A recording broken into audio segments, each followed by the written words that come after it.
You ask Tiger to solve. This deals with linear equations with one unknown.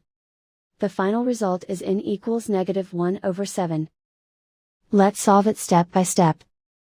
Swap sides. Isolate the n. Divide both sides by -14. Cancel out the negatives.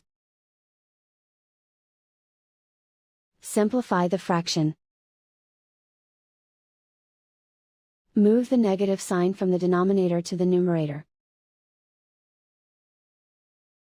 Find the greatest common factor of the numerator and denominator.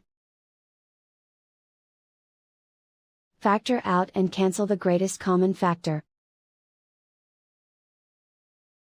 And so the final result is n equals -1/7.